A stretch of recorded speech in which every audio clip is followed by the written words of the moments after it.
This is a foot-powered lathe from the Narragansett Machine Company in Providence, Rhode Island. It's a treadle-powered lathe.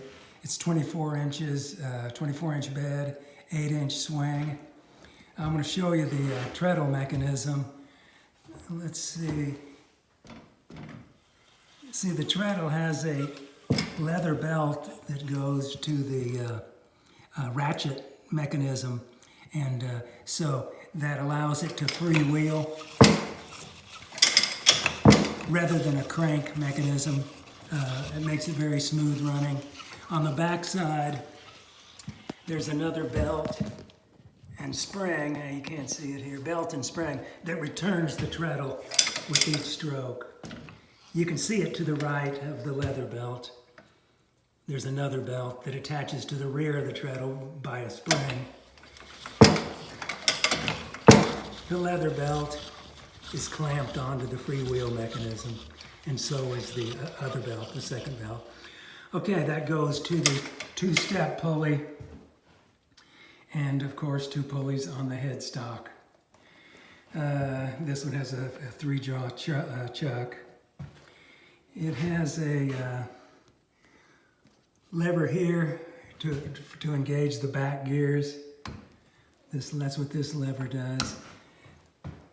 And there's a forward, neutral, reverse for the to run the lead screw, and this is a forward, neutral, reverse for the back gears.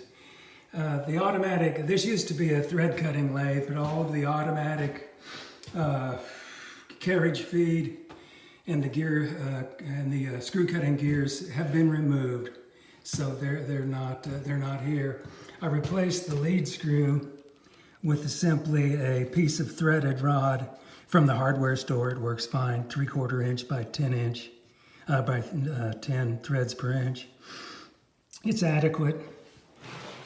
The tailstock, you know, standard. There's this has been replaced. It used to be a crank like this, but that was lost. So I put a round wheel on it. There's a half nut on the carriage to engage the lead screw. And you can, when it's engaged, you can turn this wheel to do your lateral moves on your carriage, and this brings the cutting tool in and out of the work. Let's see, what else? And let's run this for a minute.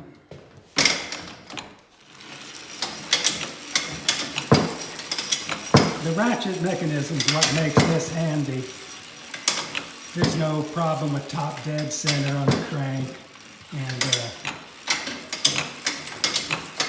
anyway, there's not too much information out there on these. That's why I made this video, in case you have one and you'd like to see what a sort of finished project that looks like. Like I said, the automatic screw cutting gears and automatic feed mechanism has been removed, but it can still be used manually. So there you go.